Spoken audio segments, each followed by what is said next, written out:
One nation one election bill संसद के बाद अब जेपीसी के पास। जाने इस बिल में क्या होगा आगे। क्या राज्य विधानसभाओं की मंजूरी भी है जरूरी। सरकार ने देश में लोकसभा और विधानसभा चुनाव एक साथ कराने के प्रावधान वाले विधेयक one nation one election bill और उसी से जुड़ा दूसरा विधेयक संसद के निचले सदन में पेश कर दिया। इस बिल का विपक्षी दलों में भारी विरोध हुआ। देश के कानून मंत्री अर्जुन राम मेघवाल ने देश में लोकसभा और विधानसभा चुनाव एक साथ कराने के प्रावधान वाले संविधान 129वां संशोधन विधेयक 2024 और उससे जुड़े संघ राज्य क्षेत्र विधि संशोधन विधेयक 2024 को निचले सदन में पेश किया। इसे लेकर सभापति ने सदन में वोटिंग कराई, जिसमें विधेयक को पेश किए जाने के पक्ष में 269 वोट जबकि विरोध में 198 वोट पड़े। आइए अब जान लेते हैं कि जेपीसी क्या होता है और उसकी भूमिका क्या होगी। तो आपको बता दें कि संयुक्त संसदीय समिति यानी जेपीसी का गठन सदन में संख्या बल के आधार पर किया जाता है। सरकार ने one nation one election bill को सदन में पेश करने के बाद जेपीसी के पास भेजा है। जेपीसी का गठन विभिन्न दलों के सांसदों की संख्या के मुताबिक आनुपातिक आधार पर किया जाएगा।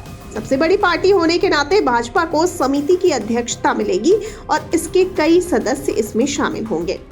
पूर्व राष्ट्रपति रामनाथ कोविंद के नेतृत्व वाली उच्च स्तरीय समिति के सदस्य रहे गृह मंत्री अमित शाह विधेयक पेश किए जाने के दौरान निचले सदन में उपस्थित रह सकते हैं। आइए अब जानते हैं one nation one election bill में आगे क्या होगा। आपको बता दें कि सरकार ने जेपीसी का काम होगा इस बिल पर व्यापक विचार विमर्श करना और विभिन्न पक्षकारों और विशेषज्ञों से इसे लेकर चर्चा करना और फिर उसके बाद अपनी सिफारिशें सरकार को देना। तो इस तरह इस बिल को लेकर जेपीसी की जिम्मेदारी बढ़ जाती है और अब उससे अपेक्षा की जाती है कि वह व्यापक परामर्श करने के बाद लोगों की राय भी ले। अगर ये विधेयक संसद के दोनों सदनों में पास हो जाता है तो पूरे लोकसभा और विधानसभा चुनाव एक साथ होने का रास्ता एकदम क्लियर हो जाएगा। आइए अब जानते हैं कानून विशेषज्ञों का इस मामले को लेकर क्या कहना है। तो आपको बता दें कि इस बिल के बारे में वरिष्ठ अधिवक्ता ने कहा कि आप सीधे तौर पर राज्य और स्थानीय निकाय चुनावों को प्रभावित कर रहे हैं और यह राज्यों की मंजूरी के बिना नहीं हो सकता है। वहीं इस बारे में वरिष्ठ अधिवक्ता जो दूसरे हैं उन्होंने कहा कि जबकि संविधान संशोधन के लिए विशेष बहुमत जरूरी है, जनप्रतिनिधित्व अधिनियम जैसे अन्य कानूनों में बदलाव साधारण बहुमत से किया जा सकता है। ये बिल न सिर्फ संसद में बल्कि सुप्रीम कोर्ट में भी संवैधानिक और कानूनी परीक्षा से गुजरेगा। इस बिल की सफलता इस बात पर निर्भर करेगी कि यह संवैधानिक ढांचे, संघीय ढांचे और लोकतंत्र के सिद्धांतों पर कितना खरा उतरता है। आइए अब जान लेते हैं सत्ता पक्ष और विपक्ष ने क्या कहा। तो आपको बता दें कि विपक्ष ने इन मसौदे कानूनों को संविधान के मूल ढांचे और देश के संघीय ढांचे पर हमला बताया। वहीं भाजपा के वरिष्ठ नेता और पूर्व कानून मंत्री रविशंकर प्रसाद ने दोनों विधेयकों को पेश किए जाने को ऐतिहासिक दिन बताया और कहा कि देश में एक साथ चुनाव कराने का मुद्दा 2 दशकों से लंबित था, जबकि चुनाव आयोग, विधि आयोग और राजनीतिक विचारकों ने कई बार इसकी सिफारिश की थी।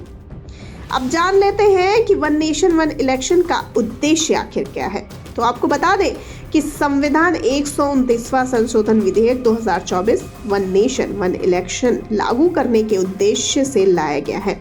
इसका मकसद लोकसभा और राज्यों के विधानसभा चुनाव एक साथ कराने का है। यह बिल पूर्व राष्ट्रपति रामनाथ कोविंद की अध्यक्षता में बनी उच्च स्तरीय समिति की सिफारिशों पर आधारित है।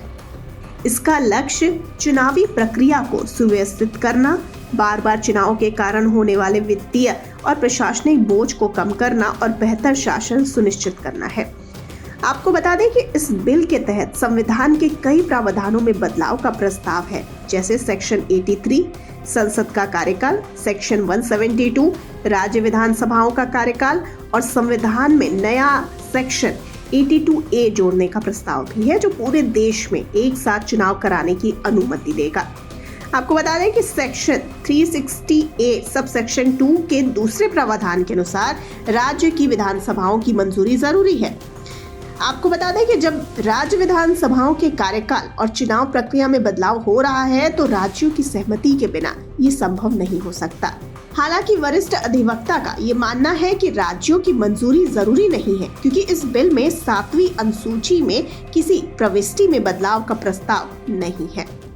इस मामले को लेकर आपका क्या कहना है? आपकी क्या राय है? हमें फटाफट से बताइए कमेंट सेक्शन में। और साथ ही जाते जाते सारे वीडियो को कर दीजिए लाइक और शेयर, और चैनल को सब्सक्राइब करना बिल्कुल ना भूलिए।